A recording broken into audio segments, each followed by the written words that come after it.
Question 14, a random sample of 20 married persons found that they spent an average of 2.39 hours.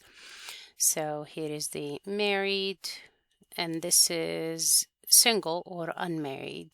So for the first group, we have N1 equals 20. The size of the sample is 20, and the average x1 bar equals 2.39 hours a day on their phone with a standard deviation of 0.3 hours. So S1 is equal to 0.3 hours. A random sample of 25 single persons. So let me change this to single. There, single. So N2 is equal to 25. Found that they spend an average of 2.85 hours.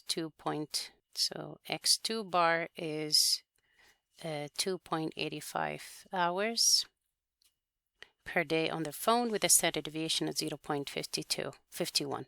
So S2 equals 0.51. Test to see if single people spend significantly more time. More means greater than. Test to see if single people spend significantly more time. So single spend more time.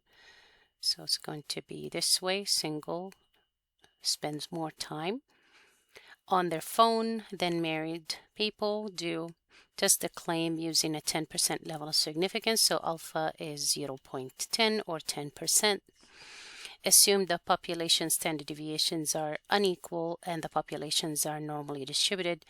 Group 1 is the married and the group 2 is the unmarried or the single.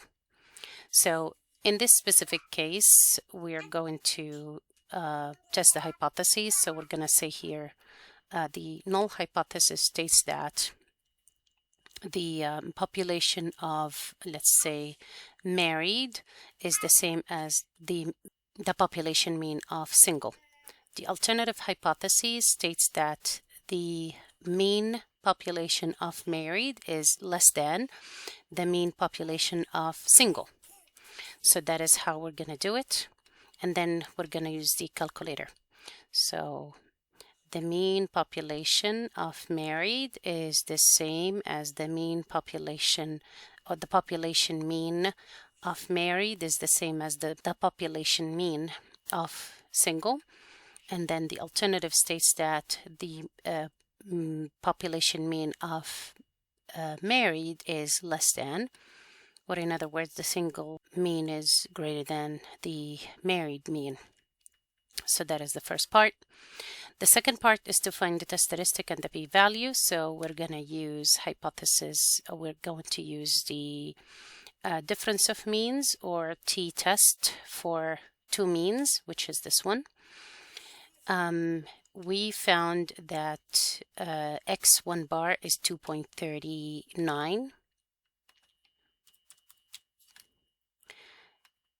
The married standard deviation is 0.3, and the married sample size is 20.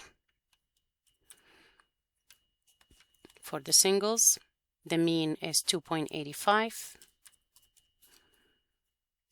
The standard deviation is 0.51, and the sample size is 25.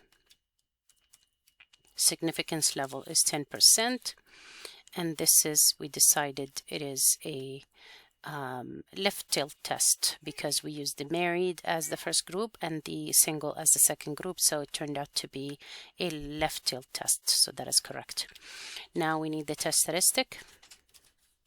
So that is the test statistic, and we need the p-value,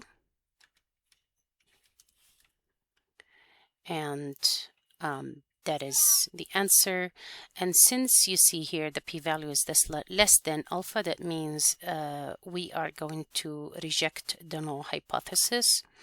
Because if the p is low, we reject HO, so we're going to reject the null hypothesis, which means there is evidence to support, there is enough evidence to support the claim, which is the first statement here. The rest of the statements are basically constructed wrong, or they are like fundamentally wrong. So that is the right answer, and that is how you answer question number 14.